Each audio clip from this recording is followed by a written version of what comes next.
Bienvenue dans Vie de mère. Je suis Clémentine Guilbaud de Maison et dans ce podcast, je vais à la rencontre des mères de toute la France. Mon but, comprendre les histoires de vie, les parcours et le quotidien de nos élus locaux. Vie de mère.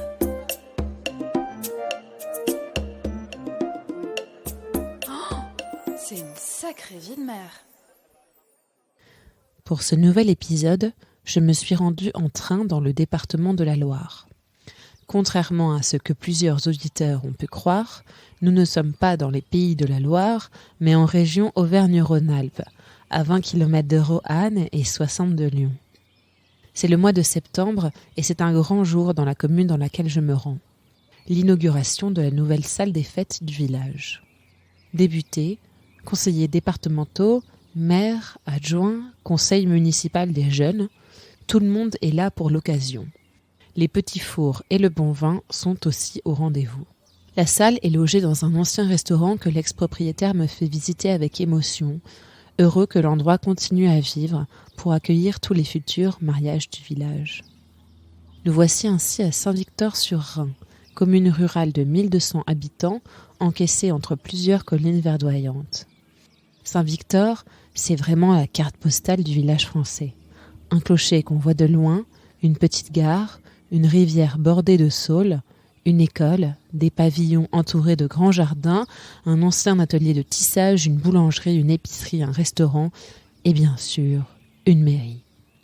À mon micro aujourd'hui, Timothée Crionnet, 46 ans et maire de Saint-Victor depuis 2020.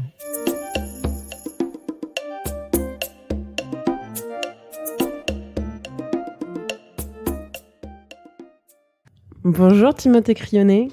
Bonjour Clémentine. Merci de m'accueillir à Saint-Victor-sur-Rhin. C'est avec grand plaisir. Pour ce nouvel épisode de Vie de mère. Première question, qu'est-ce que vous rêviez de faire dans votre vie quand vous étiez petit ? Alors, je suis né en 1976 et quand j'étais ado, j'adorais regarder Michael Jordan. Du coup, je rêvais de faire 1m98. Je rêvais d'être basketteur et d'aller jouer en NBA. Par contre, résultat, je fais 1m72 et des poussières. Et j'ai jamais fait de basket en club. J'y ai beaucoup joué avec des potes, mais voilà, c'était mon rêve et je ne serai jamais basketteur. Et vous avez grandi dans quel environnement ? Vous avez grandi ici ? Alors j'ai grandi dans un petit village avoisinant qui est dans le Rhône, enfin une petite commune en Pleu-Puy, environ 5000 habitants. Mais j'ai toujours grandi à la campagne. Donc trois grands frères et une petite sœur. Et vos parents, ils faisaient quoi ? Mon père était carreleur, donc une grande partie de sa carrière, sauf qu'après, pour des problèmes de dos, de scoliose, de lordose, du coup, il s'est reconverti et ensuite il a travaillé dans la confection. Il était aux expéditions. Et ma mère au foyer. D'accord. Et donc vous avez fait des études, vous avez été jusqu'au bac, qu'est-ce que vous avez fait après ? Donc après la troisième, j'ai fait un BEP menuiserie. Du coup, quand on a le BEP, j'ai eu le CAP également. Bac pro, pareil, toujours en menuiserie et BTS. Donc là, on se dit, quand on entend ce parcours, on se dit, mais à quel moment il y a un début d'intérêt pour la politique, qu'il y a un lien entre la menuiserie après ? Il n'y en a vraiment aucun. Non, il n'y a vraiment aucun lien. Et même mon arrivée au sein de la mairie, c'était pas quelque chose de prévu et de calculé.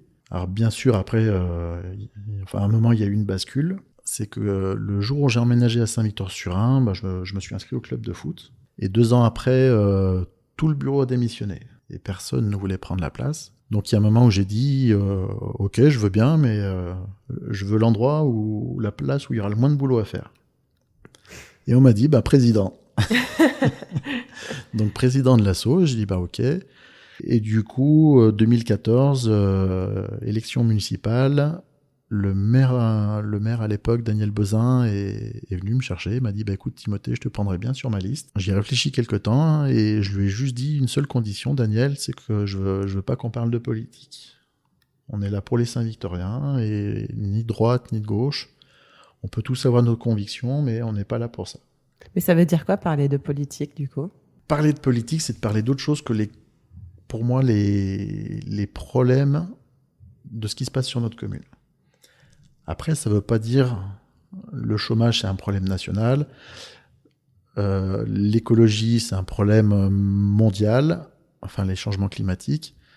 Mais avoir une pensée unique parce qu'on est de droite ou de gauche, non, pour moi, il y a vraiment des choses à tirer de toute idée, après avec certaines limites.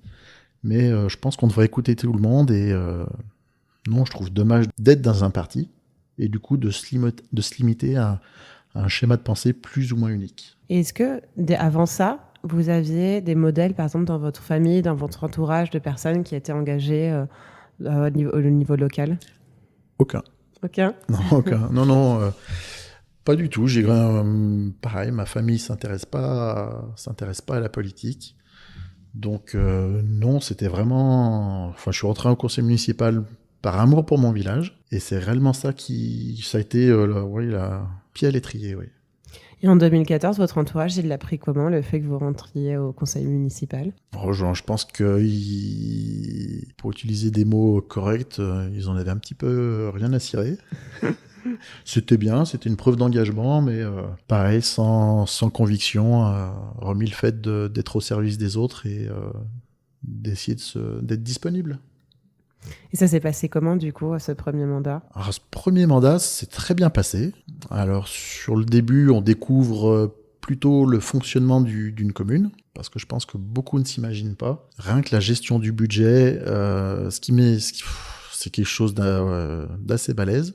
Donc, heureusement, j'ai une secrétaire de mairie qui est là depuis 36 ans, et franchement, c'est quelqu'un sur qui je peux vraiment compter.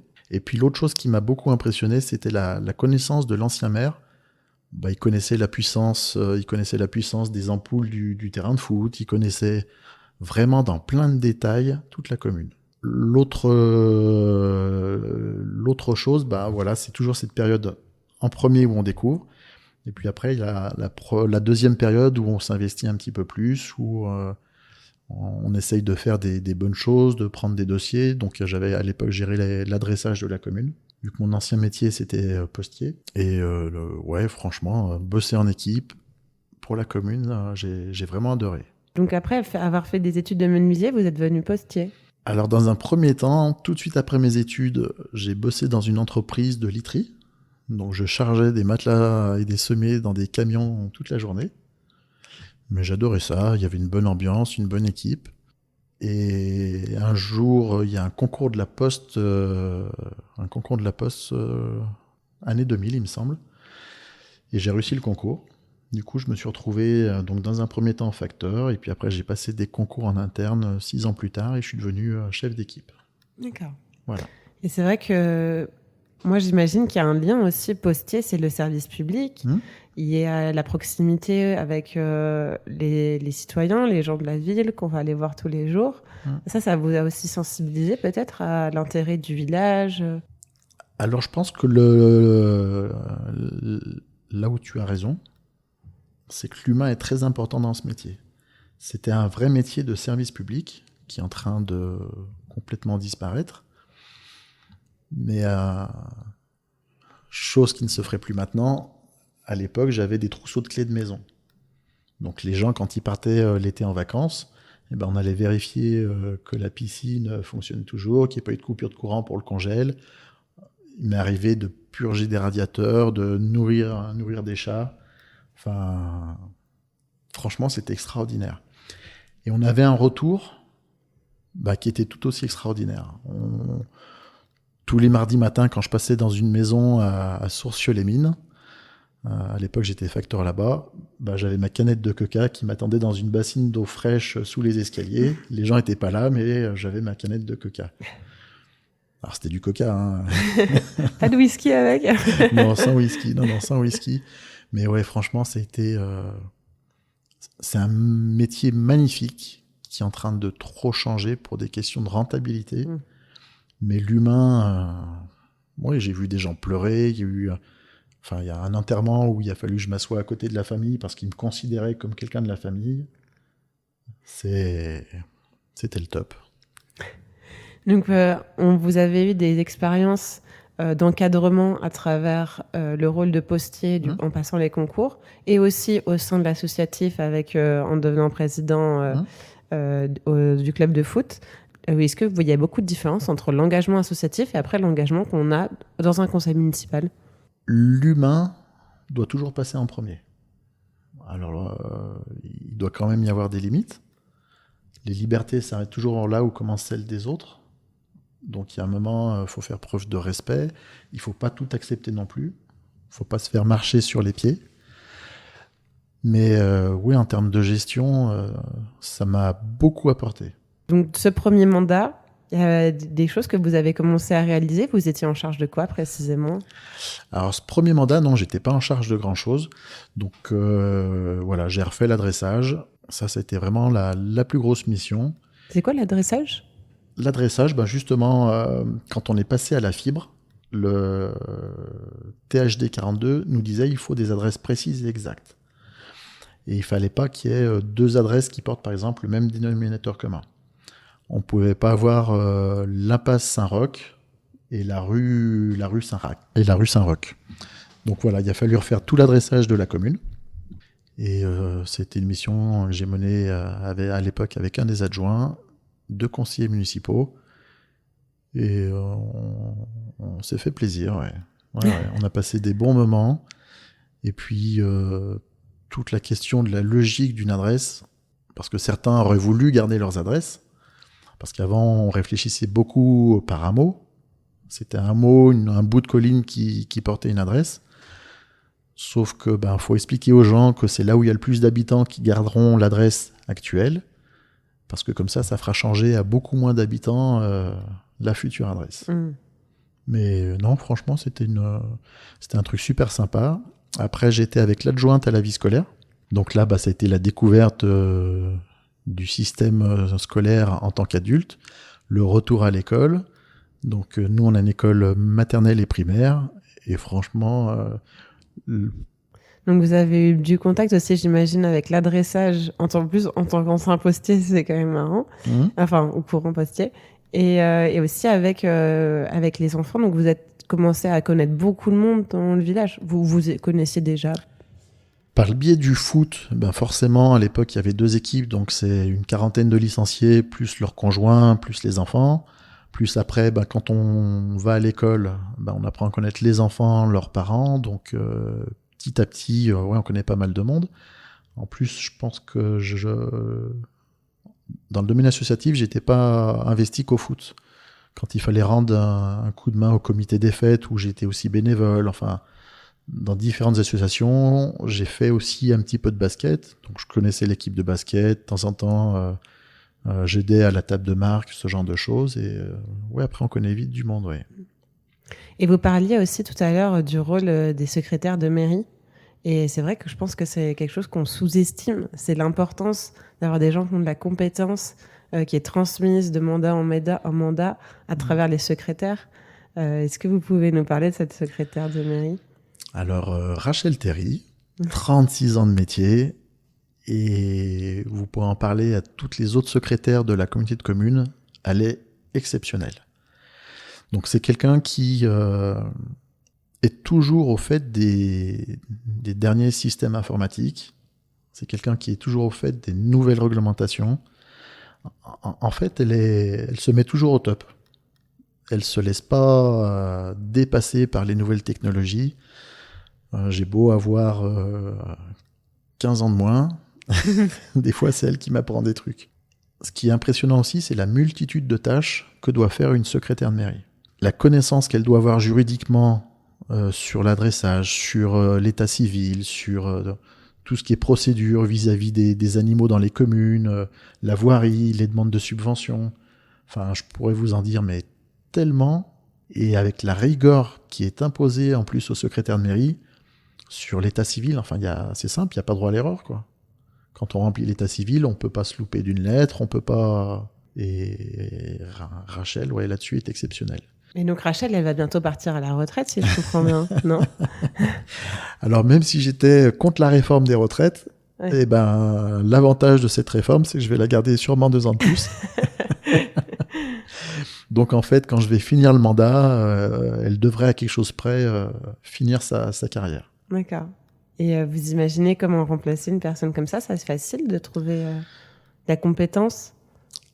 Alors forcément, c'est jamais simple. L'avantage que j'ai, si vous voulez, c'est de connaître beaucoup de monde. Je me suis fait vraiment un très gros réseau en 3 ans et puis sur la fin du mandat précédent. Et j'ai déjà quelqu'un qui veut venir à Saint-Victor et qui est très bien. Qui est très bien. Après voilà, on se laissera quand même le temps. On en a déjà discuté avec Rachel. Le jour où Rachel arrête, la personne, on la prendra 2-3 mois avant, qui est quand même une transmission des dossiers, de la connaissance de la commune, parce que ça aussi c'est important, la connaissance de la commune, de la voirie, des bâtiments, enfin, c'est quelque chose d'important. Ouais. Donc, ce premier mandat, vous rencontrez plein de gens, vous vous rendez compte que c'est quand même compliqué d'être dans un conseil municipal et que ça demande beaucoup de compétences. Alors, en 2020, à quel moment vous dites c'est bon, ça pour moi, je vais devenir maire? Alors, il y a eu deux événements où 2 personnes, un jour du coup, Rachel, 2 ans avant les élections, me dit je te verrai bien maire. Et la deuxième personne, c'est Michel Chartier, qui n'est pas le précédent maire, mais celui d'avant encore, qui avait été vice-président au conseil départemental. Quelqu'un qui a fait 40 ans de carrière entre conseiller municipal, adjoint et maire. Et lui aussi m'a dit, Timothée, je te verrai bien maire. Donc c'est vrai que les deux m'ont bien cité. Et pourquoi ils vous ont dit ça, vous pensez ? Parce que Daniel n'était plus tout jeune et qu'à un moment, il fallait penser à le remplacer. Et eux deux m'ont... Mais pourquoi ils vous ont dit ça à vous ? Qu'est-ce qu'ils ont vu ? Sûrement des qualités. Sûrement des qualités. Je pense que le mieux, ça serait de leur demander. Après, je pense que je suis quelqu'un, en général, en public, d'assez calme, d'assez diplomate. De par mon ancien métier, c'est vrai que le management, la gestion d'équipe, c'est quelque chose qui me convient bien. Je pense que j'ai des idées qui sont complètement neutres de toute attente politique, qui sont neutres de tout ce que les gens demandent. J'essaie juste d'être juste. Du coup, des fois, il faut savoir dire non. Ça plaît pas forcément aux gens. Je suis pas là pour me faire ni des amis, ni des ennemis. L'intérêt, c'est celui de la commune, et pas l'intérêt particulier de quelqu'un. Et je pense que là-dessus, ça fait partie de mes qualités, ouais. Très bien. Et donc, ils vous disent, oui, alors on pense que tu devrais être maire, et à quel moment ça commence à percuter et on commence à monter une liste ? Alors, comment ça a percuté, je pense, avec le temps. Après, ma petite sœur, avec qui on est très fusionnel, donc qui est riche d'idées. On ne pense pas toujours d'accord, pas toujours la même chose, mais elle est très intelligente. Ouais. On n'est pas d'accord sur tout, mais elle est très intelligente, et c'est dans la multiplicité des idées qu'on grandit. Ça permet des fois d'atténuer certaines idées, certaines pensées, de mettre un petit peu d'eau dans son vin, et du coup d'être plus juste et plus en adéquation avec la pensée des autres. Et du coup, voilà, les deux me disent ça, donc forcément ça trotte un peu dans la tête, et puis au bout d'un moment, je me dis oui, je vais y aller. Surtout que pour moi, il y a des enjeux actuels qui sont très urgents. Donc l'aspect climatique, l'aspect humain, l'aspect démographique, l'aspect social. Il y a des enjeux qui sont très importants et sur lesquels il faudrait qu'on agisse très rapidement. Et cette sensibilité environnementale, du coup, elle est née avant d'être maire ? Non, pas vraiment. Non, je pense que c'est plus... je pense que c'est quelque chose qui grandit à force de lire des articles, d'écouter certains scientifiques. Après, le rapport Meadows de 1970, du groupe de Rome, qui avait été écrit par des scientifiques du MIT, qui expliquait que dans les années 2030, ils avaient beau avoir fait plusieurs simulations en modifiant des critères économiques, sociaux, démographiques. À partir du moment où on continuerait sur une lancée de croissance, on partait à la catastrophe. Une des catastrophes, c'était qu'à partir des années 2030, si on continuait sur cette voie, les 2/3 de l'humanité allaient commencer à disparaître. Donc c'est énorme. Ensuite, il y a le rapport du GIEC, qui est également très clair. Donc j'ai participé à un groupe de travail avec la MRF justement sur les changements climatiques. Donc la MRF, l'Association des maires ruraux de France. Et on est monté 4 week-ends à Paris. On a rencontré des scientifiques, dont une dame, Valérie... Masson-Delmotte. C'est ça, Ouais. Masson-Delmotte, merci. Et qui nous a montré des graphiques, des rapports. Donc une partie des milliers de pages du rapport du GIEC. Et en fait, le message est clair. Si on ne bouge pas, ça va aller très vite. Si on bouge, le résultat sera le même, mais on va le retarder. En plus, après, je dirais, il y a une histoire d'observation et une histoire de bon sens. Quand j'étais gamin, que mon papa roulait la nuit avec les feux tout allumés, sur le pare-brise, il y avait des centaines d'insectes qui venaient s'écraser. Maintenant, vous pouvez rouler la nuit. Je pense que les motards pourraient me le confirmer. Ils peuvent rouler la visière ouverte et en faisant un grand sourire. Et ils n'auront aucun insecte de coincé entre les dents après 100 km de route. J'exagère un petit peu, mais il y a toute cette faune qui a disparu. Et les rapports le disent bien, 70% de la vie a disparu. Donc avant d'être maire, vous lisiez déjà beaucoup la presse sur ces questions-là et c'est comme ça que vous vous êtes sensibilisé au sujet. Et ça. Après, en devenant maire, en plus, vous avez pu vous former davantage. J'ai pu me former et puis après, il y a vraiment cette histoire de bon sens. Et c'est là où après, il ne faut pas s'arrêter simplement à l'échelle de Saint-Victor. Et ça, c'était une des phrases que je leur avais dit avant les élections à mon équipe. Comment comprendre ce qui se passe dans le monde et le ramener à l'échelle de Saint-Victor. Et quand on regarde tous les problèmes de canicule, du coup les cultures qui ne poussent plus, quand on se rappelle l'été dernier en Inde et au Pakistan, en Inde une méga sécheresse, du coup le peu qu'ils ont produit, ils ont tout gardé pour eux. Du coup, on a eu beaucoup moins de blé que les années précédentes, vu qu'on en rachète beaucoup. Et au Pakistan, il y a eu, je ne sais plus si c'est un tiers de la surface du Pakistan qui a été inondée. Et du coup, quand c'est inondé, pareil, il n'y a plus rien qui pousse. Donc voilà, il faut simplement se dire qu'avec la mondialisation, on a un problème maintenant à un endroit du monde et il y a forcément des répercussions ailleurs. Là, donc, quand vous êtes sensibilisé, vous avez ces sujets, ces opinions à la fois sociales et environnementales. C'est le moment de présenter une liste. Comment vous constituez une équipe qui pense qu'il y a les mêmes valeurs que vous ? Est-ce que déjà, ils ont besoin d'avoir les mêmes valeurs que vous ?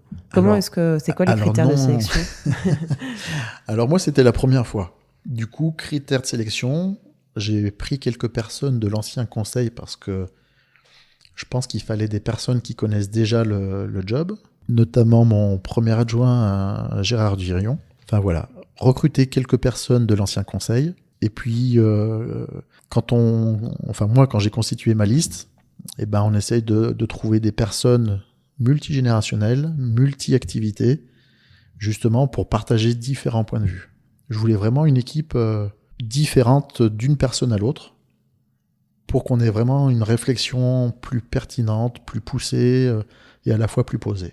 Et ça a été facile à faire, à convaincre ? Surtout, j'imagine, les gens qui n'avaient jamais été dans des conseils municipaux. Facile, non, c'est quelque chose de long et fastidieux. En plus, aux dernières élections, donc il y a eu 2 listes. C'était nouveau à Saint-Victor ? C'était nouveau. Le maire sortant a fait une liste en opposition à moi, parce que je pense qu'il ne partageait pas mes idées, mon point de vue, et je pense qu'il avait une opinion de moi fausse. Sur quel aspect ? Daniel est quelqu'un de gauche. Moi, je suis apolitique et plusieurs fois, je lui ai demandé de me former. Et oui. Puis il n'y avait jamais rien qui se passait. Et du coup, je suis allé voir Michel Chartier qui me voyait bien maire, mais qui lui est de droite. Sauf que quand on n'a pas la connaissance et l'historique de certaines choses du village, moi, je pensais pas à mal en allant voir Michel. Et quoi qu'il en soit, il n'y avait rien de mal. Sauf que Michel étant de droite, Daniel étant de gauche, je pense que Daniel n'a pas apprécié. Après, c'est que des suppositions, parce que c'est pas ça. C'est pas compliqué, c'est pas simple d'en parler avec lui. Puis je pense qu'il me garde de la rancœur. Donc il y a des personnes qui étaient sur ma liste qui sont allées sur l'autre liste. Et c'est vrai que ça a pris des proportions un petit peu compliquées. Les 3 mois avant les élections, j'ai très peu dormi et depuis, j'ai perdu une partie de mon sommeil. Ouais, parce que c'était intense, ou c'était stressant. Qu'est-ce que vous faisiez pendant cette campagne ?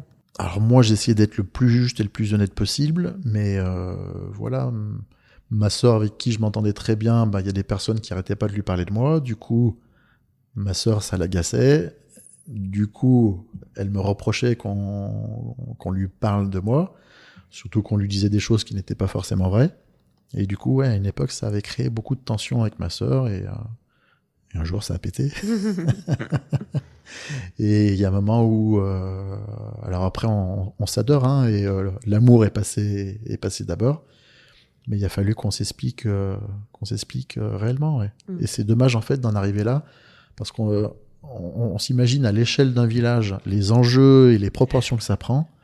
On s'imagine à des échelles où il y a beaucoup plus d'intérêt peut-être financier sur des rémunérations de maire, plus tous les avantages qu'il doit y avoir avec. Et ça doit pas être simple.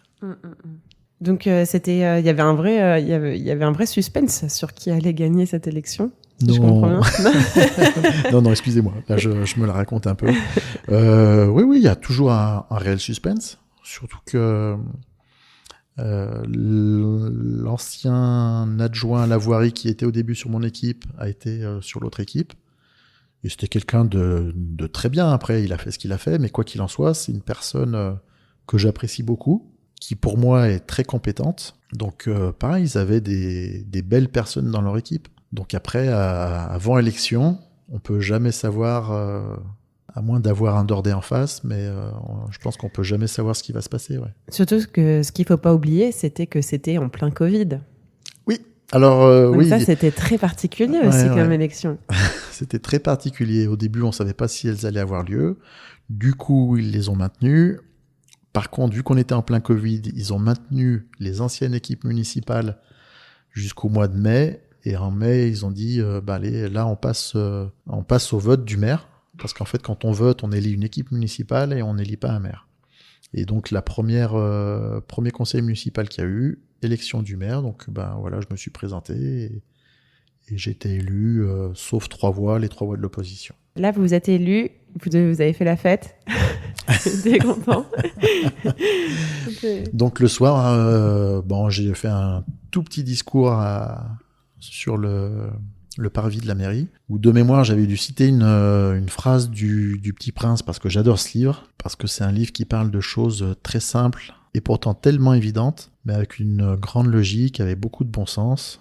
Ça parle de l'amour, de l'amitié, des drogues, de la futilité des biens matériels, des possessions diverses et variées. Et j'avais dû citer une phrase du Petit Prince. Il faudrait que je retrouve mes notes parce que je crois que j'ai tout gardé. Et ensuite, on s'est retrouvé avec toute l'équipe. On a été boire un coup chez André Fessy, dit Dédé. Et ouais, vraiment, la pression est retombée. Et, là, on s'est refait. Je leur ai juste lu un petit courrier que j'avais écrit, et en les remerciant parce que ça a été dur pour moi, mais ça a été dur pour eux. Ça a été des grands moments de doute. Vous savez, quand il y a une personne de votre équipe qui part, puis une deuxième, puis une troisième pour aller sur l'autre liste, il y a un moment, c'est vraiment pas simple. Donc moi, je me devais, en tant que futur maire, de garder la tête haute et de continuer à dire à mes équipes, on va passer. Parce que je croyais en notre programme, je croyais en notre équipe et que de toute façon, on n'avait pas le choix. Après, par contre, si on avait perdu, il n'y a pas d'enjeu catastrophique. Hein. Et je pense que Delphine, qui se présentait en face de moi, aurait fait également une très bonne mère. Mais voilà, j'ai une détermination sur les problèmes dont on a parlé tout à l'heure qui me donne la force de 100 personnes. Ouais. Et donc, ces convictions et ces idées que vous aviez pour Saint-Victor, vous les avez expliquées à vos concitoyens pendant les élections ? Alors, on a surtout parlé de notre programme, dont faisaient partie ces convictions. Après, il y a toujours la différence entre ce qu'on pense, ce qu'on dit, ce que les gens comprennent, et ensuite la mise en œuvre. Sachant que dans les collectivités, en général, la mise en œuvre est toujours plus longue que dans une entreprise privée. Et ensuite, il y a ce que, même au sein de mon équipe, les gens pensaient que j'étais capable de faire et ce qu'on est réellement capable de faire. Ça, vous l'avez découvert aussi en étant mère qu'il y avait un delta? Oui. Ouais. Oui, il y a un delta. Après, il y a 2 choses qui font bouger ce delta. Donc, je vous l'ai dit, en fait, c'est la conviction. Et la deuxième chose, c'est la capacité elle-même de l'équipe. Je pense que j'ai des personnes au sein de mon équipe, donc j'ai des retraités, qui sont disponibles, parce que justement, ils n'ont plus d'activité professionnelle. Et franchement, c'est des très bons appuis, parce qu'ils sont tous les jours sur le terrain, tous les jours sur la commune, et que du coup, on est au courant de tout ce qui se passe. Et puis après, voilà, moi j'ai une source de motivation que sont mes deux plus petites nièces, qui ont 10 ans et 7 ans. Et quand je vois en fait l'enfance que j'ai connue, le monde dans lequel j'ai grandi, et le monde dans lequel ils grandissent, je me dis c'est pas possible de leur laisser vivre ce qui va arriver. Donc malheureusement, je pense que ça, par la force des choses, le climat, ça devient irrémédiable et on pourra plus modifier les choses à part les retarder. Mais au moins, je me dis que j'aurais fait ma part. Pour reprendre les phrases de Pierre Rabhi, avec l'histoire du colibri, j'aurais fait ma part. Et donc sur ces sujets-là, c'était quoi, par exemple, dans votre programme, ce que vous portiez sur les sujets environnement et climat? Des choses très simples. Donc replanter des haies, replanter des arbres. On voulait également, et on l'a fait, planter du saule, parce qu'à partir du saule, vous savez, on peut faire de l'osier, et à partir de l'osier, on peut faire de la vannerie, donc des paniers. Et donc on en a planté. On a eu une première mini démonstration l'année dernière sur une journée des artistes, où il y a un vannier qui est venu nous montrer comment faire des paniers. Parce que quand on voit non seulement la durée de vie d'un panier par rapport à un sac plastique, mais l'impact écologique, ben voilà, vaut mieux se faire ses paniers. On peut les faire soi-même, il y a la satisfaction de l'avoir fait soi-même. On a puisé dans la nature quelque chose qui va se reproduire et repousser. Et ouais, il n'y a pas photo, il faut qu'on revienne à des choses plus simples et plus naturelles. Ouais. Est-ce que vous diriez du coup que ces mesures-là que vous aviez en tête et que vous vouliez mettre en œuvre, c'était des mesures de bon sens, de sens commun, de voilà, revégétaliser parce que ça vous paraissait juste d'avoir plus d'arbres, plus d'ombre, j'imagine, etc. Ou est-ce que c'est aussi, il y avait des choses qui étaient plus techniques et sur lesquelles il fallait un appui justement Alors, en fait, c'est un mix des deux. La compréhension du fait que c'était important, ça c'est sûr, je l'avais. Donc dans notre programme, voilà, planter ces haies, planter ces arbres, planter cet osier.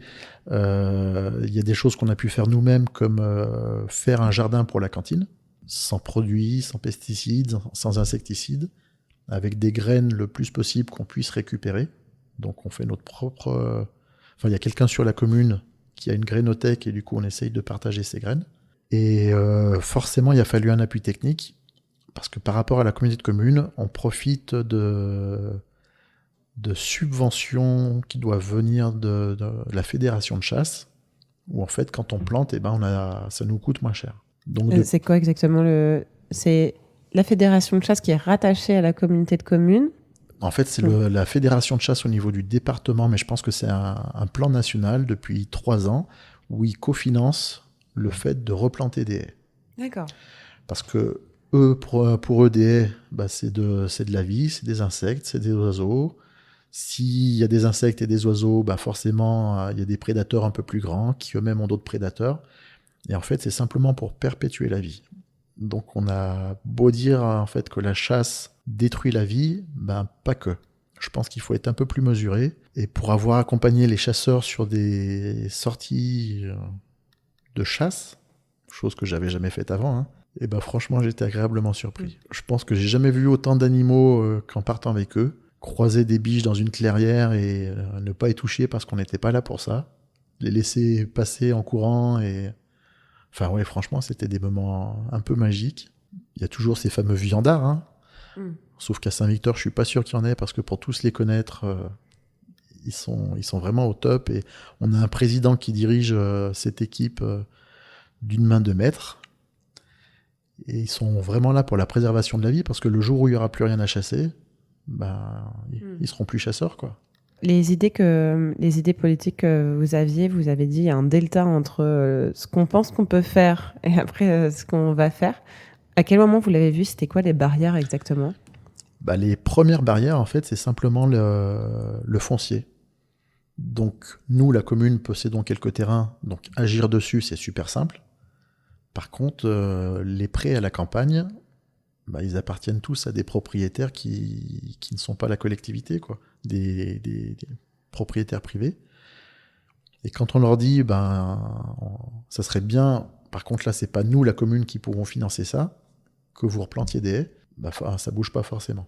Alors on a quand même un agriculteur sur la commune qui est passé au bio il y a 3 ans, et l'année dernière, il a replanté 1 kilomètre de haies. On comprend que c'est très centré sur la végétalisation. Il y avait, et notamment, en fait, moi, je me disais, sur les sujets environnementaux et climatiques, il y a beaucoup de compétences qui relèvent de la communauté de communes. Forcément, notamment à travers, j'imagine, la mobilité, la gestion de l'eau, peut-être de l'énergie. Donc, pour situer aussi Saint-Victor-sur-Rhin, donc 1200 habitants dans une communauté de communes qui en a 14 000, avec que des communes qui rurales, qui vont de combien d'habitants à peu près? De 400 à 2000, enfin à peine 2000 pour la plus grosse. Et donc, la communauté de communes, donc forcément, vous êtes rentré dedans en même temps que vous aviez été élu maire. Ça a été un moteur sur ces sujets-là. Comment est-ce que c'était perçu? Donc ça a été un moteur sur ces sujets-là, alors pour 2 raisons. Parce que déjà, les techniciens, et ce qui est exceptionnel, c'est que c'est à la fois super transversal. Même la responsable du pôle économique, à chaque fois qu'on a une question à se poser, il y a toujours cet aspect écologique qui ressort. Donc moi, je suis vice-président culture, tourisme et tout le cycle de l'eau. Donc au service culture, on fait des concerts l'été. Et quand on prend quelqu'un pour faire les repas, on a tout un cahier des charges. Est-ce que ce qu'ils prennent, c'est local? Enfin, voilà. Tout ce qui a trait, aux différentes compétences de notre communauté de communes, il y a toujours cette question écologique derrière. Il y a quelques temps en arrière, il y a des gens qui voulaient installer des éoliennes sur notre territoire, pas sur notre commune, mais sur le territoire de la Coplère. Et ils nous demandaient de modifier le PLUI parce qu'en fait, il y a une éolienne, ils l'auraient bien vue en endroit et c'était une zone humide.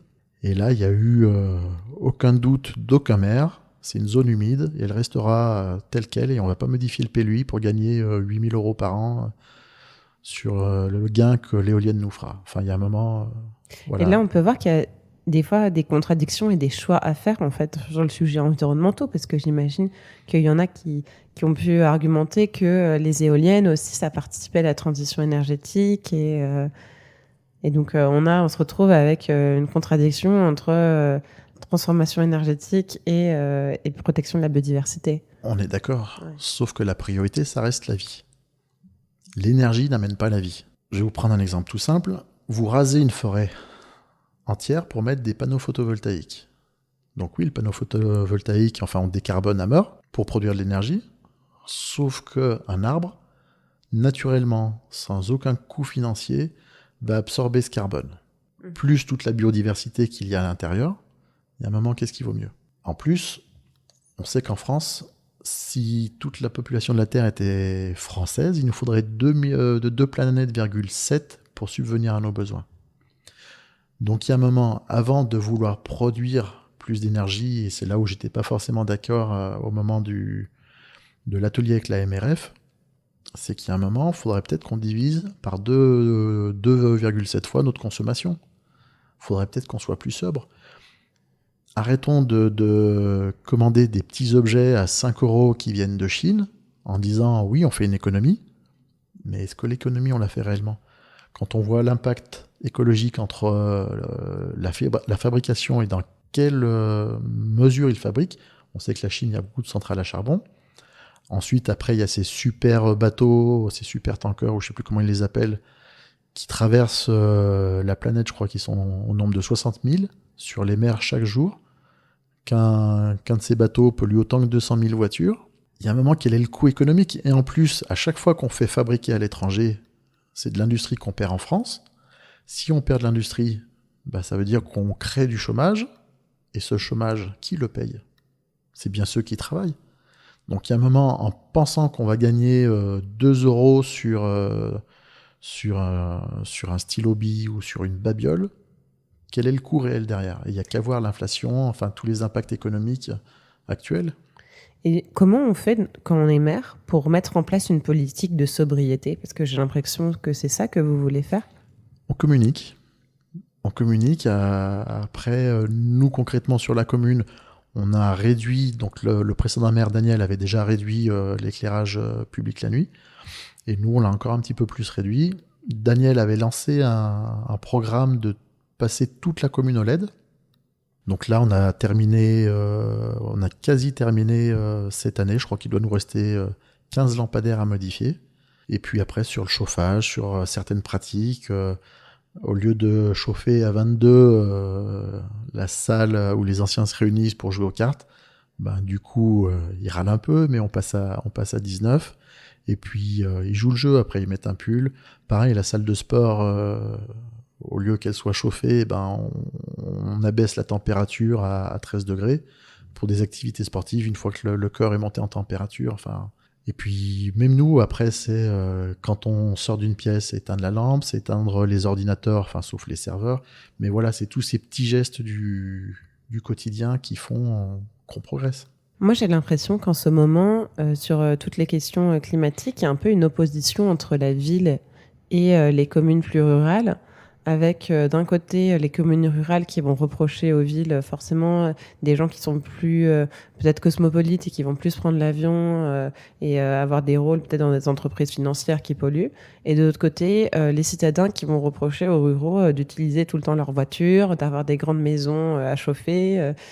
Comment vous vous positionnez sur cette question ? Je pense simplement en fait qu'il faut arrêter de s'opposer, voir l'intérêt commun. En ville, ils peuvent peut-être plus facilement que nous mettre des panneaux photovoltaïques sur les toits. Ils ont des plus grands bâtiments. Enfin, je pense qu'en fait, il faut tirer parti des avantages de chacun, ne pas critiquer l'autre parce que, moi, pareil, il y a 15 ans en arrière, l'écologie, je me posais pas de questions. Et il y a un moment, on commence à découvrir, à apprendre, à connaître, et c'est là où on progresse. Mais on part tous à un moment d'un point zéro, et le but, c'est de faire mieux pour soi que la veille. Si on s'arrête juste à ce que font les autres, en fait, on n'avancera pas. Et c'est quoi les impacts climatiques ou environnementaux que vous voyez, que vous observez ici à Saint-Victor ? Alors moi, j'ai fait une formation d'apiculture au centre social d'une commune avoisinante. Les abeilles, tout simplement. Enfin, moi, j'ai la chance d'avoir beaucoup de terrain. Donc je plante des arbres, on essaye de mettre avec ma compagne des fleurs régulièrement, enfin toutes les années au milieu du jardin, de faire des petits bosquets, et on voit de moins en moins d'abeilles. Donc les insectes, on en voit de moins en moins. Le deuxième impact, c'est notre rivière. Dès qu'il fait sec, elle baisse très rapidement, et dès qu'il pleut, elle monte très rapidement. Ça montre bien que même quand il pleut, en fait, les terrains n'absorbent plus l'eau. Ça glisse sur les collines et ça rentre directement dans la rivière. Ça, c'est les deux premiers. Puis le troisième, c'est les températures. On a des températures qu'on n'a jamais eues ce mois de septembre. On en a parlé plusieurs fois à Saint-Victor. Ce mois de septembre, on a eu, je crois, 36 degrés sur la commune, au plus chaud. Il y a 30 ans, enfin presque 30 ans, à mes 17 ans, quand j'ai commencé à travailler donc, dans l'entreprise de literie, fin août, je partais au travail avec un collègue et on avait les premières gelées. Quand j'étais jeune, tous les hivers, on avait 30, 35, 40 cm de neige. Et là, quand on a 2, 3 cm, ça arrive qu'on ait un peu plus. Mais c'est quelques jours, quelques heures et c'est tout. C'est plus des semaines entières. Donc, vous me parliez aussi de l'importance pour vous des libertés individuelles. Oui. Moi, je vois un lien avec l'écologie qui est qu'aujourd'hui, on dit que l'écologie, forcément, ça va être des nouvelles règles, comme vous l'avez dit, de la sobriété. Donc forcément, peut-être des restrictions. Comment on fait pour préserver les libertés individuelles tout en ayant une démarche écologique ? Aurélien Barraud expliquait... Vous pouvez dire qui est Aurélien Barraud pour ceux qui ne connaissent pas. C'est un physicien. Alors exactement ce qu'il est, je vous avoue, je pourrais pas dire, mais il regarde les étoiles, il les observe. Physicien, astronome, enfin Mais je pourrais pas vous dire exactement son métier. Il expliquait qu'un jour, il a fait un test. Il s'est séparé de son téléphone, enfin, il l'a mis à coin pendant plusieurs jours. Pendant 3 jours, il a dit, mais qu'est-ce que je m'ennuyais. Et au bout du 4e, il a pris un bouquin et il a dit, quand j'attends le bus, ben voilà, je lisais mon bouquin. Et puis petit à petit, voilà, il s'est trouvé plein de petites activités qu'il faisait quand il était plus jeune, mais qu'il avait oubliées. Et il disait, mais qu'est-ce que j'étais mieux. Et en fait, voilà, je pense que se modérer, c'est pas un arrêt de la liberté. Il y a un questionnaire qui avait été fait dans les années 80, où il demandait aux gens le nombre de besoins et le nombre de plaisirs qu'ils avaient dans la vie. De mémoire, les besoins, c'était 5 ou 6. L'eau, la nourriture, les habits, une maison, la famille, les amis, enfin voilà. C'était ça les besoins. Et les plaisirs, c'était aller jouer à la pétanque, les cartes, avoir une voiture, enfin ça restait des choses à peu près basiques. Ils ont refait le même questionnaire il y a 3-4 ans en arrière, et les besoins sont passés à une 50aine, et les plaisirs à, je crois, plus de 400. Donc il y a un moment, est-ce que parce qu'on n'a plus de téléphone, c'est une privation des libertés ? Est-ce que ça nous empêche de bouger, d'agir, de parler ? Non. Alors je dis pas qu'il faut supprimer tous les téléphones du jour au lendemain, mais il y a un moment, je pense qu'il va falloir réellement qu'on revienne à une vie plus simple. Monsieur Jancovici dit, dans notre vie, il faudrait qu'on fasse 4 voyages par avion. Enfin, 4 voyages en avion dans toute notre vie. Je pense que c'est pas une privation des libertés, c'est plus un moment, ben voilà, vu que ça va mal, faut qu'on mette des quotas, des barrières, des limites. Le jour où il n'y aura plus de vie sur Terre, et je pense que déjà notre génération, enfin, j'ai bientôt 50 ans, on va connaître des catastrophes à l'échelle planétaire. On en connaît déjà, pas forcément trop en France, mais et encore que, je crois que l'année dernière, c'était combien ? 400 villes qui n'ont plus eu d'eau au robinet. Donc si, on commence à les connaître. Mais je pense à la génération des enfants qui ont entre 0 et 20 ans actuellement. Qu'est-ce qu'on aura fait pour eux ? Vous avez des enfants ?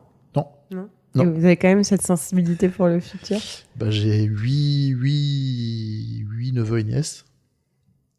Et c'est ce que je disais. Surtout les 2 petites dernières, les autres sont plus grands et responsables.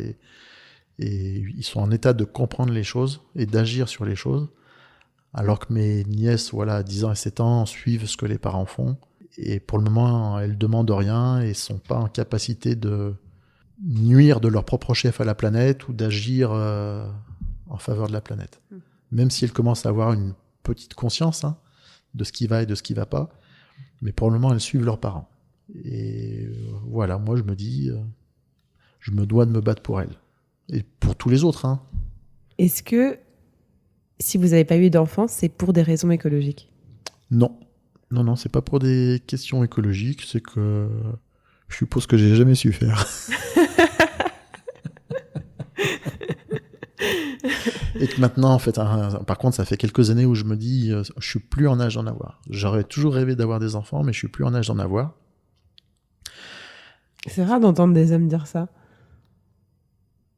Après, il y a la capacité, physique, certes, mais après, il y a... on dit souvent, quand on fait un enfant, on le fait pas pour soi. Donc, j'aurai 47 ans en fin d'année, même si on décidait d'en avoir un, il y a forcément ces 9 mois. Je serai sur mes 48 ans. L'enfant, quand il aura 15 ans, qui sera en pleine adolescence, qui voudra faire du sport, moi j'en aurai 60 passés. Et il y a un moment où il faut être en capacité d'assumer les choses. Si j'emmène mon garçon à l'école et que ses copains lui disent « Tiens, tu viens avec ton papy ?» Non, mais le pauvre. Le pauvre. Donc non, faut aussi faut pas faire que les choses pour soi, même si j'aurais adoré ça. Mais et maintenant, vous avez 1200 enfants. Certains ont les cheveux plus blancs que moi, mais ouais, j'ai 1200 enfants. Ouais. Et comment, à l'échelle d'une commune, on arrive à créer du coup des espaces de liberté et aussi d'échange sur ces sujets-là, mais comme sur d'autres, mais tout en créant. On sent qu'il y a une vraie bienveillance en fait dans vos propos et dans la manière dont vous voulez aborder l'écologie. Et ça se matérialise comment ? Alors la bienveillance, elle y est. Après, dans les actions, la population la voit pas forcément bienveillante. Il y a 2 ans, on a passé une convention avec la MJC. On leur a mis à disposition des terrains communaux pour qu'ils fassent des jardins partagés. Donc sur l'action, très bien. Donc c'était dans une impasse. Ces terrains étaient le long d'une rivière. Et de l'autre côté, il y a une impasse où il y a quelques habitants qui ont des villas de l'autre côté de ce chemin. Le but était le plus loin possible, et pourtant certains habitants ont dit oui, mais vous nous enlevez nos chevaux, maintenant il va y avoir du monde qui passe, et ça va faire du bruit.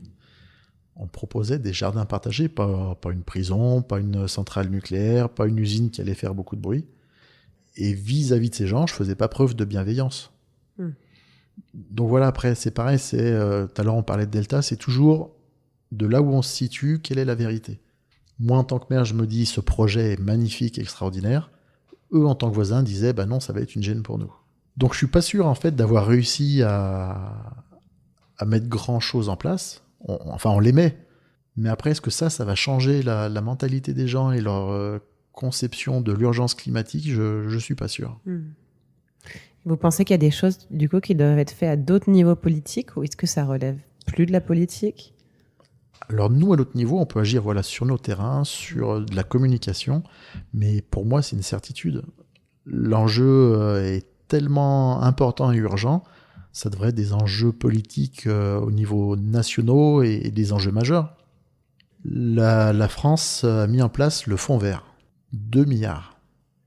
2 milliards, et en plus, ces 2 milliards sont attribués, donc il faut monter des dossiers, et c'est les préfets qui disent oui ou non. Le budget voté pour l'armée, 460 milliards pour les 6 ans à venir. Donc là, il y a 2 questions qui se posent. On préfère la vie ou la mort ? Avec des armes, jamais on a sauvé des personnes. Ou alors si on les sauve, je comprends pas comment on fait. Et la deuxième chose, on en vient là à un problème économique qui est la dette de la France de 3 000 milliards. On dit aux Français que c'est eux qui vont payer, et à côté de ça, on donne 460 milliards aux armées. Si pendant 30 ans on arrêtait l'armée, alors forcément mon discours va choquer beaucoup de gens, mais on annulerait la dette de la France. Et du coup, ça serait plus d'inflation, ça serait plus tous ces problèmes que tous les Français connaissent. Moi, quand je vous entends, j'ai l'impression que vous avez quand même beaucoup d'idées qui sont en lien peut-être avec, par exemple, Europe Écologie Les Verts, ou ce genre de parti. Est-ce que vous y pensez à rejoindre un parti ? Parce que pour l'instant, c'est pas le cas. Pour l'instant, c'est pas le cas. Après, je vous avoue que je regarde jamais ce que les autres... sur le fond, je m'intéresse pas beaucoup à la politique et au programme des politiques. Il y a une amie de Lyon qui m'avait demandé de rejoindre un parti qu'elle a monté. Je crois que c'est l'écologie au centre. Et en fait, moi, j'aime bien mon indépendance, ma liberté. Donc, avant de lui répondre, je vais lui poser quelques questions. Et notamment ce qu'elle pensait de la chasse. Et là, forcément, non, les chasseurs, ils sont pas bien, c'est des méchants. Je l'apprécie beaucoup. Et je lui dis, écoute, viens avec moi une journée à la chasse, on accompagnera les chasseurs de Saint-Victor et tu me diras ce que t'en as pensé. Et je lui dis, mais est-ce que t'as déjà quand même accompagné des chasseurs ? Non. Donc il y a un moment où, vous savez, comment on peut se faire une opinion de quelque chose si on n'a jamais été voir ? Il y a un moment, faut se faire ses idées par soi-même. Et c'est là où, justement, je trouve que moi, j'ai une grande liberté d'esprit et de pensée. Et j'aimerais bien que tout le monde en fasse autant. Et là, on pourrait grandir, tout en respectant les autres. Mais après, ça paraît normal aussi que dans un parti politique, tout le monde ne soit pas du même avis et qu'il y a aussi des débats qui vivent au sein du parti, non ? Complètement. Mais alors, je vais vous reprendre... l'ancien parti de M. Macron sur son premier mandat, je me rappelle même plus le nom, Tous Ensemble ? Non. En Marche ? En Marche, merci. En Marche. Franchement, quand on voit les lois qu'ils ont votées, il y a un moment, on se dit, la majorité, c'est tous des bredins, ou... il y a un moment, comment on pouvait, à l'époque des Gilets jaunes, je ne sais pas si tu te rappelles, ils voulaient passer une loi pour atténuer les libertés des journalistes. En gros, quand les journalistes voulaient aller dans une manif, fallait qu'ils demandent l'autorisation, fallait qu'ils soient encadrés et accompagnés par des services de police ou de CRS. Mais elle est où la liberté de la presse? Et pourtant, ils nous ont proposé tout ça. À l'époque du Covid, mettre de la musique dans la rue était devenu interdit. Enfin, quel est le mal à mettre de la musique? Avec le Covid, les gens étaient intelligents. Ils n'allaient pas aller s'embrasser, danser dans la rue. Et il y a un moment, mettre de la musique dans la rue, ça aurait peut-être remis un peu de joie et de gaieté. Et on sait que la joie et la gaieté, c'est important en termes de santé, quoi. Et vous avez participé, vous, aux Gilets jaunes? Oui. Oui, je suis monté sur des manifs à Paris. Et c'est également là où... C'est pour ça que j'ai parlé de privation de nos libertés. Donc je suis monté avec des gens qui montaient tous les week-ends. Je suis monté une fois et... Bon, j'ai pas les chiffres exacts, mais il y avait peut-être 500 CRS en tête de cortège qui avançaient, 500 à l'arrière, et de chaque côté du cortège, un CRS tous les mètres.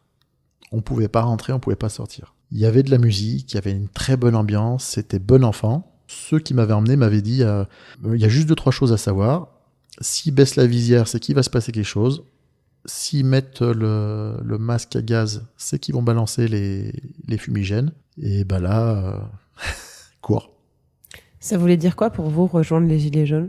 Alors en fait, le but, c'était pas de les rejoindre, mais c'était autant j'étais d'accord avec les pensées, autant j'étais pas d'accord avec toutes leurs actions.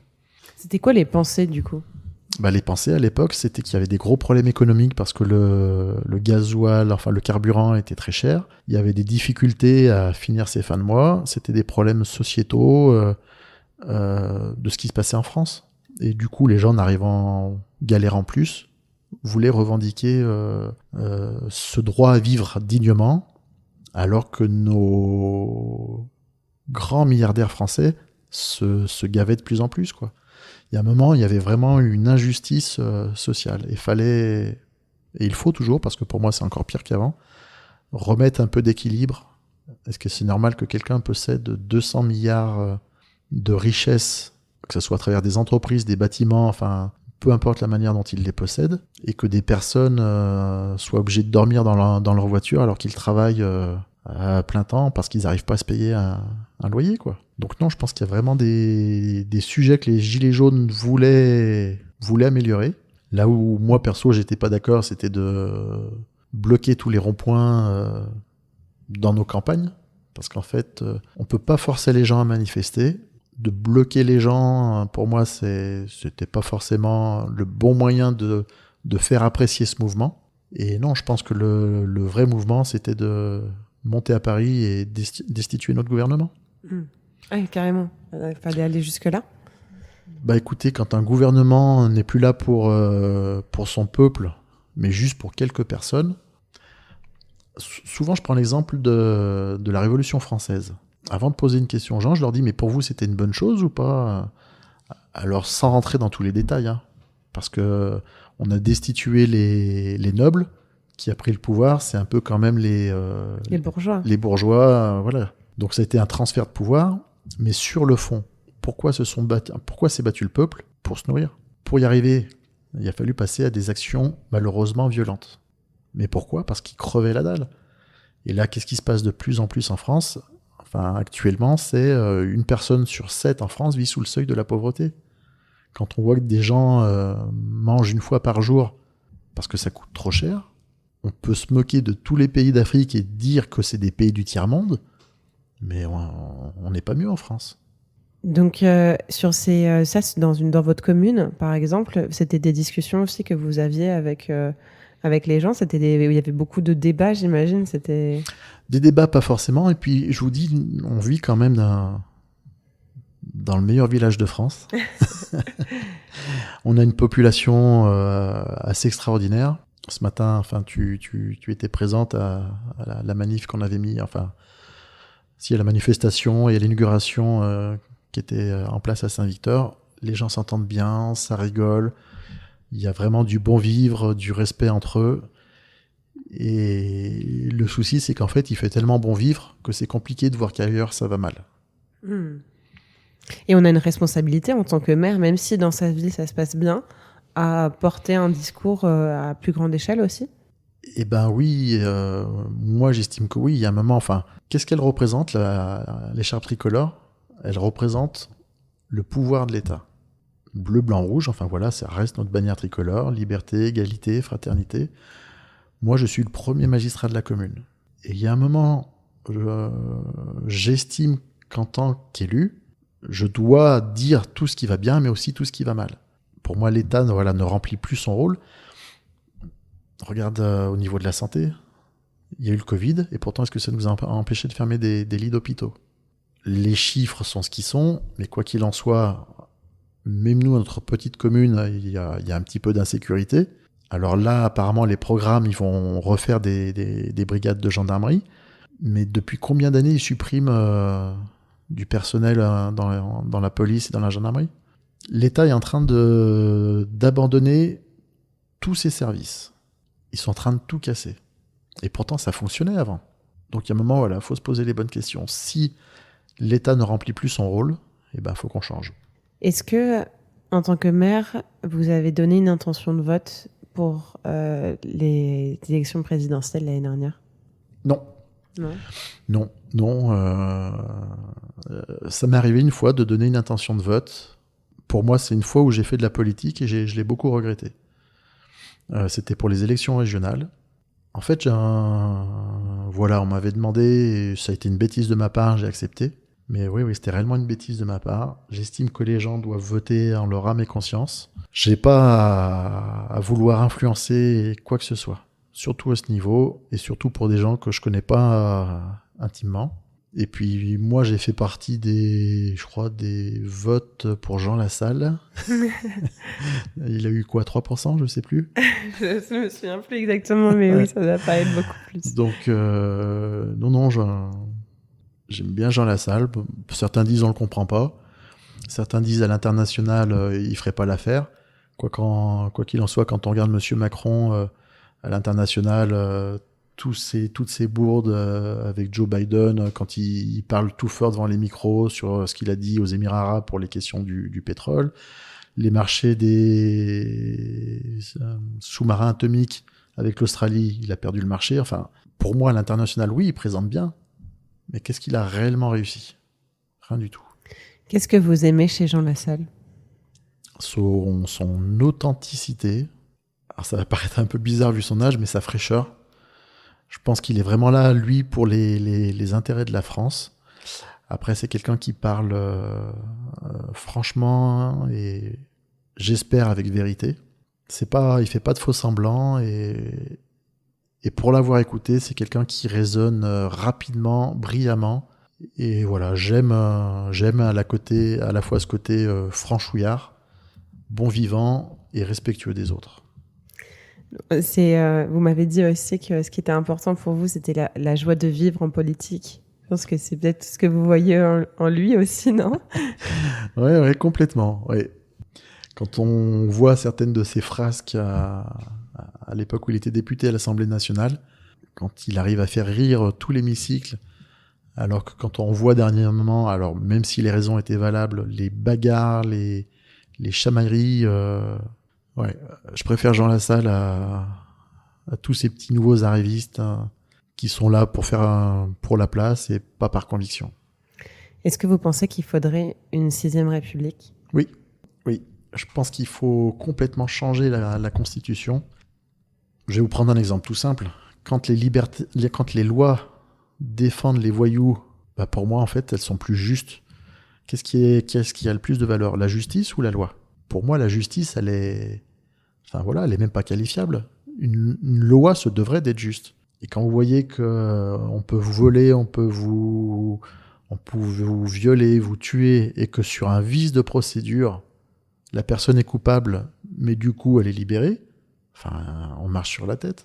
Donc non, pour moi, il faut à la fois changer de 6e République pour des questions comme ça, et puis parce que le pouvoir ne fait plus son boulot. Et en parlant aussi du coup de changer des choses au niveau du système, moi je me pose la question, est-ce que ça fait du sens d'avoir autant de communes dans une communauté de communes où il y a juste 14 000 habitants, est-ce que ça fait du sens d'avoir autant de... Voilà, on se pose la question, en France, il y a un tiers des communes d'Europe. Est-ce qu'il faudrait simplifier tout ça? Est-ce que finalement, il n'y aurait pas besoin d'un seul maire pour toute votre communauté de communes? Possible que si. Après, je vous avoue, je me suis jamais posé la question. Actuellement, oui, on est entre 34 et 36 000 maires, il me semble. On a une commune avoisinante qui s'appelle Thizy-les-Bourgs, où avant, il y avait 5 communes. Mardeur, Marnant, la Chapelle de Mardeur, Thizy et Bourg de Thizy. Donc, ils ont réuni ça en une seule commune. Avant la réunification, ils avaient dit on fermera pas d'école. Maintenant qu'ils sont réunis, donc je crois qu'il y a eu le Mardeur et la Chapelle de Mardeur où ils ouvrent une année l'école dans une commune, l'année d'après dans une autre. Sauf qu'on sait très bien que le jour où l'école ferme, du coup c'est la boulangerie qui a moins de clients, c'est les petits commerces qui galèrent. Donc ça c'était une des premières choses. La deuxième chose, alors moi à l'époque pour travailler à la Poste, soi-disant qu'ils auraient plus d'argent, ils ont acheté de mémoire une déneigeuse, et pourtant ils ont arrêté de déneiger certains chemins. Donc moi à l'époque, étant responsable du centre courrier, j'avais fait un courrier à la mairie en disant écoutez, il n'y a pas de souci. Par contre, nous on doit desservir le courrier dans des conditions climatiques, ou du moins où les routes sont propres. Si vous les déneigez plus, je vais pas envoyer mes facteurs au casse-pipe. Donc, quel est l'intérêt de réunir 5 communes si derrière c'est pour diminuer les services, si c'est pour que... Franchement, je sais pas. C'est-à-dire qu'au moins, avoir ce maillage-là, ça fait que toutes les populations sont bien représentées et donc vous pensez que ça permet d'avoir plus de services publics dans les territoires? Plus de proximité, c'est une certitude. Après, je pense que s'il fallait peut-être diminuer une strate, ça serait peut-être plus la région. On a la Comcom, on a le département, on a la région, plus après l'État, plus le préfet, C'est drôle parce que généralement, moi ce que j'entends plus souvent, c'est qu'il faudrait enlever le département. Alors, les limites administratives du département sont pénibles. Nous, on a une petite commune qui est 80% ou 90% de sa périphérie, on est entouré par le Rhône. On s'entend très bien avec le Rhône, on bosse avec le Rhône, on se fait des échanges de services d'une commune à l'autre, on s'entend réellement super bien. Après, c'est vrai que les limites administratives font que, imaginez-vous si un jour, pour rejoindre votre question précédente, on voudrait, Amplepuis voudrait se rattacher à nous. Souvent, c'est les petites communes vers les grosses, mais là, on va imaginer l'inverse. Amplepuis veut se rattacher à Saint-Victor. Du coup, changement de chambre du commerce, tous les professionnels d'Amplepuis seraient obligés de modifier leur dossier de société, et ça a un coût. Pourquoi il y a des limites telles quelles qui existent, et qui, du coup, sont une barrière.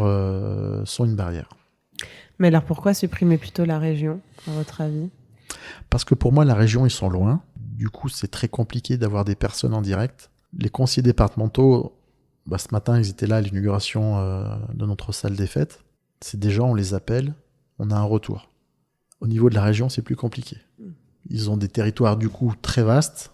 Et je pense beaucoup plus de gens et de situations à traiter.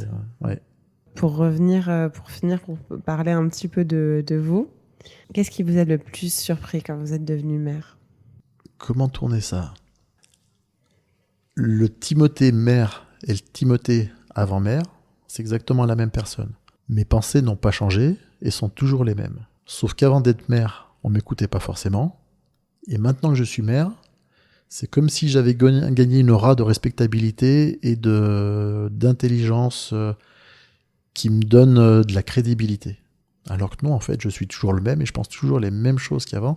Alors forcément, on évolue avec le temps et nos idées peuvent changer. Mais c'est peut-être ça une des choses qui m'a le plus surpris. Ouais. C'est en fait la confiance qu'on vous accorde et le respect. Donc c'est plutôt une bonne nouvelle pour les maires? Alors c'est une bonne nouvelle. Après, je vous dis, moi je vis dans une commune exceptionnelle où la population est top. Parce que quand on voit justement... donc la semaine dernière, j'étais en réunion et on a appris que en moyenne, sur la Loire, c'est 250 personnes faisant partie d'un conseil municipal qui démissionnent. À mi-mandat, je crois que dans la Loire, on est déjà à plus de 500 en 3 ans, quoi. 500 personnes qui ont 500 démissionné. personnes qui ont démissionné. C'est énorme. C'est énorme. Donc, après, on le voit à travers les médias, entre ceux qui sont victimes de violences, plus la pression. J'ai beaucoup de collègues qui me disent, dans les alentours, qu'ils ont beaucoup plus de problèmes liés aux gens, en fait, de problèmes à régler entre les gens, à faire le gendarme entre les deux, à faire le médiateur. Ils me disaient avant, les gens, ils allaient voir le voisin et ils réglaient ça entre eux, ils buvaient une bière ensemble. Enfin, je caricature un petit peu, mais ça se réglait facilement. Et il me dit, maintenant, ça devient très compliqué, très lourd et les gens de plus en plus procéduriers. Ça, vous l'avez pas observé du tout à Saint-Victor? On a toujours un ou deux spécimens. Ouais. Je pense que si un jour il écoute ce podcast, il se reconnaîtra. Non, on a quelqu'un qui critique beaucoup l'équipe municipale. Pourtant, on le voit jamais sur aucune manifestation. Il critique tout ce qu'on fait. À l'origine, c'est parce que ce monsieur avait un comportement dangereux. Son chemin... Il y avait beaucoup de priorités à droite à Saint-Victor. Donc, on a une départementale qui traverse la commune. Et lui, il avait un petit chemin, une impasse, qui arrivait. Et avant, il avait la priorité. Quand une voiture arrivait un petit peu loin, il ralentissait. Et au moment où elle arrivait sur le carrefour, parce que tout le monde ne fait pas forcément attention au panneau, il accélérait pour user de sa priorité. Ouais. En plus, ce monsieur était moniteur auto-école. Donc ça monte le niveau. Hein. Donc on a mis un cédé le passage. Et en fait, il l'a très mal pris. Et depuis 3 ans, c'est courrier sur courrier. C'est critique sur critique. Et ce qui est marrant, c'est que l'année dernière, on fait un festival de musique à Saint-Victor. L'année dernière, il a dit félicitations aux organisateurs du festival. Et il y a quelqu'un qui a mis, du coup, en commentaire sur Facebook, l'idée vient du maire. D'un coup, il ferait mieux d'aller bosser et de s'occuper d'autres choses, quoi. Ouais. Enfin voilà, c'est la mauvaise foi. C'est exceptionnel. Vous pensez que si tous ces conseillers municipaux ils démissionnent, c'est à cause des incivilités? Alors non, il n'y a pas que des incivilités. Il y a aussi... Du moins du manque de sécurité. Non, il n'y a pas que ça. Être au conseil municipal, c'est un gros investissement. C'est un investissement sur plusieurs années, sur 6 ans. Donc il y a les conseils municipaux, en gros, une fois par mois, sauf l'été. Ensuite, il y a toutes les commissions, donc que ce soit la communication, il y a, je sais pas, nous sur Saint-Victor, c'est une petite commune, donc on a peut-être 10 ou 15 commissions, mais on demande à des conseillers municipaux d'en faire partie. Du coup, c'est quelques réunions supplémentaires.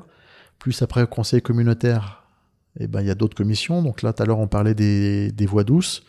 En ce moment, à la Coplère, on travaille sur tous les chemins pédestres. Comment essayer de réouvrir certaines voies, d'anciennes voies ferrées, pour en faire des voies piétonnes, cyclistes, équestres. Et voilà, c'est des commissions supplémentaires, c'est des heures où il faut aller à Saint-Symphorien-de-Laye, des fois en journée, et en fait, c'est pas forcément toujours très simple. Pourquoi les gens, ils le faisaient avant et aujourd'hui, ils veulent plus le faire? On est dans une société plus individualiste? Peut-être un peu plus individualiste, et puis on en revient à ce que je vous disais tout à l'heure sur les besoins et les loisirs. Maintenant, tous les loisirs sont à portée de main. Je serais curieux de savoir en moyenne, vous savez, sur les téléphones, on peut savoir combien de temps par jour on y passe. J'aimerais savoir en moyenne combien de temps un Français passe sur son téléphone. Et en plus, pour apprendre quoi. Alors, je dis pas qu'il y a que des choses stupides, hein, mais quand on voit des vidéos... de chatons. Alors, les chatons, c'est encore mignon, je dirais, c'est pas trop débile. C'est pas trop débile. Mais quand on voit... ou même des émissions de télé... je vais pas être gentil, mais les ch'tis contre les Marseillais, qu'est-ce qu'on apprend? Qu'est-ce qu'il y a d'intelligent? Quelle est la portée de tout ce qu'ils font? Et quand on voit Nabila, qui est devenue célèbre et riche, en disant t'as des cheveux ou quoi, ou du shampoing, Quand j'étais petit, le mardi soir, il y avait les dossiers de l'écran. Ceux qui passaient à la télé, c'était des intellectuels, c'était des gens qui avaient des choses à dire. Et maintenant, plus on est crétin, plus on a de chances de passer à la télé. Quelle est votre plus grande fierté en tant que maire? Ma plus grande fierté, c'est d'assumer mes convictions, c'est de dire ce que je pense. J'ai eu la chance, pour le moment, de rencontrer 4 ministres. Ah oui, À ça fait diff- beaucoup pour une commune de 1200 habitants. Oui, alors ils sont pas venus ici. Hein. Ok. Non, ils sont pas venus ici, ils ont pas le temps. Et puis, Puis il serait venu en jet alors. oui, ils seraient venus en jet, donc non, ça aurait été moyen. Donc j'ai eu la chance de voir 4 ministres, dont 2 à qui j'ai pu poser des questions. Monsieur Marc Ferrand et Madame Agnès Pannier-Runacher. Donc je dis toujours franchement ce que je pense, avec beaucoup de respect et de tact. Mais je pense que mes questions vont pas dans leur sens. En général, souvent, enfin, je vois un maire quand il rencontre un ministre, il veut se faire prendre en photo avec lui et puis il les idolâtre un peu, quoi. Alors que, oui, ils peuvent être sympathiques, mais quoi qu'il en soit, il y a un moment quand on est ministre, l'origine du mot ministre, ça vient du latin qui voulait dire au service ou serviteur. Ils sont au service de qui à part d'eux-mêmes. Quand on voit qu'il n'y a jamais eu autant de millionnaires parmi les ministres qu'à ce mandat, enfin, on peut se poser des questions. Quand on voit que Madame Agnès Pannier-Runacher, ministre de la Transition énergétique, ses enfants ont des actions dans une compagnie pétrolière, enfin, je me répète, mais on marche sur la tête. Il faudrait des gens indépendants, neutres, qui n'aient pas d'intérêt caché ou même voyant, quoi. Au contraire, quel est votre plus grand échec ou du moins plus grand regret actuellement, à court de mandat? D'avoir la certitude qu'écologiquement, enfin, par rapport à ces changements climatiques, on ne pourra plus rien changer. On sait que dans 10 ans, la banquise aura disparu. Il y a une étude qui a été faite l'année dernière entre l'Allemagne, la France et la Belgique, où ils estiment que dans 10 ans, les 2 tiers de nos forêts auront disparu. Donc sans ces forêts, comment on va respirer? Voilà. Et l'impuissance que vous avez l'impression d'avoir en tant que maire, peut-être, par rapport à ces sujets. Oui. Okay. Mais bon, après, ça c'est... Gandhi disait, il n'y a pas plus grand voyageur que celui qui a fait le tour de soi-même. Et moi, je pense que j'ai toujours pas fini le tour de moi-même, en me posant beaucoup de questions. Alors j'imagine que la plupart des gens, en fait, comprennent même pas le sens de ce voyage. Tant qu'on ne se rendra pas compte de la rapidité de la vie humaine et de l'importance de nos actions, on ne pourra jamais gagner ce combat. Ouais. Comment vous faites pour faire le tour de vous-même? Comment on apprend à faire ça? En s'entourant bien, en essayant de ne pas se voiler la face. Alors avec ma chérie, on a tous les deux un très fort caractère. Et quand ça va pas, je pense qu'on se le dit rapidement et honnêtement.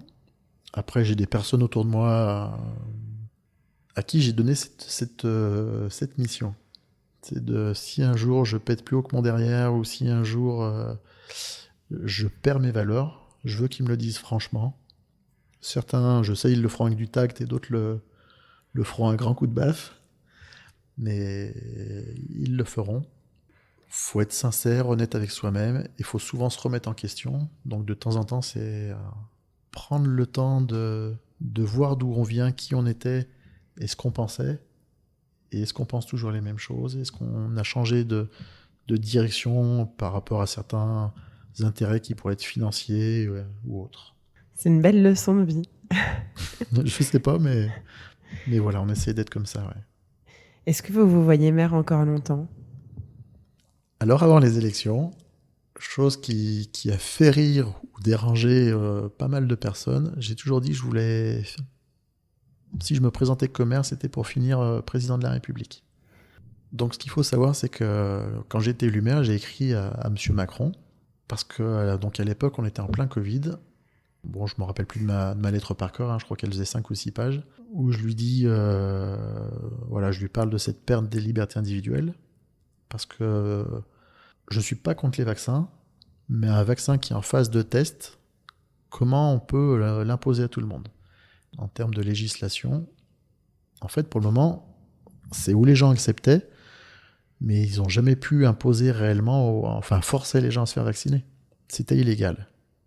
Le sucre, par an, c'est 80 millions de morts à l'échelle de la planète, liées directement à la consommation du sucre. Quand on voit également dans la nourriture tous les conservateurs, tous les produits qu'il y a à l'intérieur, quand on voit le nombre de cancers qu'il y a tous les jours, voilà, il y a un moment, si on voulait réellement agir sur des questions de santé, on ne fermerait pas les hôpitaux, on nourrirait bien les gens. Quand on voit qu'ils ont réautorisé l'utilisation des néonicotinoïdes, on sait que c'est un poison pour les insectes et même pour nous. Donc voilà, ce que je lui disais dans cette lettre, c'est que pour moi, j'ai pas l'impression que la priorité pour lui, c'était la santé des Français.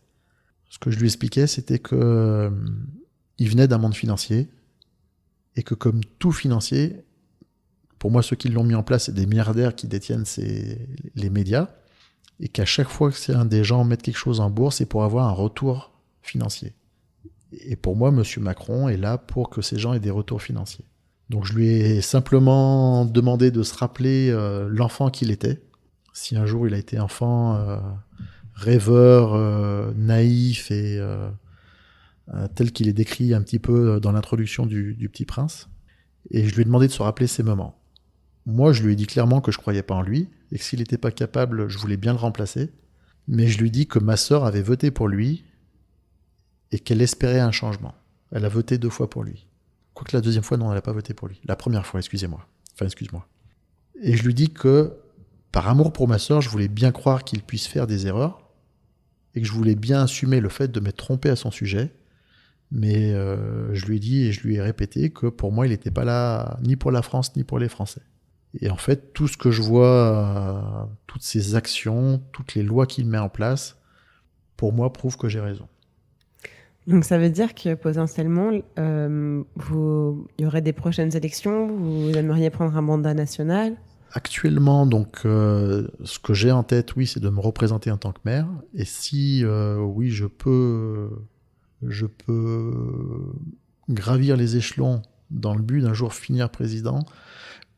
Député me plairait bien parce que voilà, on peut mettre des lois en place et je pense qu'on a, entre parenthèses, un pouvoir d'action quand on n'est pas contré par un 49.3 ou ce genre de procédure. Je pense qu'on a un réel pouvoir. Pour moi, les sénateurs veillent plus au grain. C'est plus des gens sages et qui font attention. Mais député me plairait bien.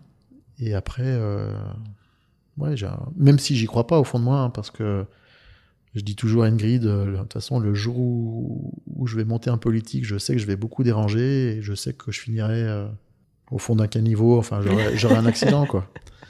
J'aurai un accident. On vous le souhaite pas, quand même. Non, mais je sais que je dérangerai et je reste persuadé qu'un jour, oui, si je monte en politique, on me laissera pas faire.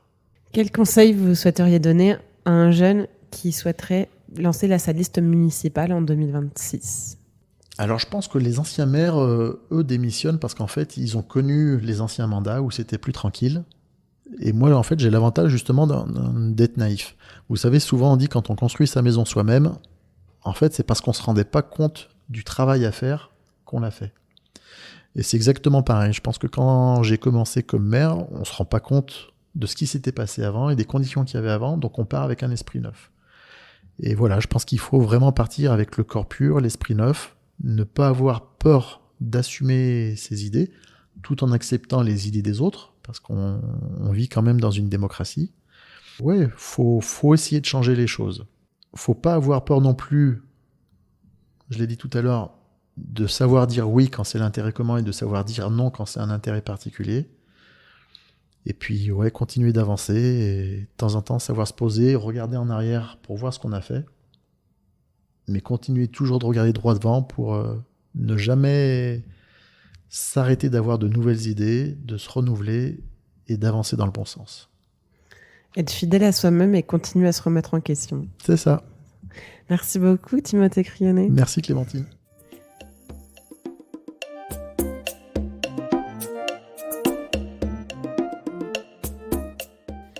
Je voudrais chaleureusement remercier Timothée Crionnet et sa compagne Ingrid de m'avoir accueilli dans leur joli bout de France, de m'avoir ouvert leur maison et leur quotidien.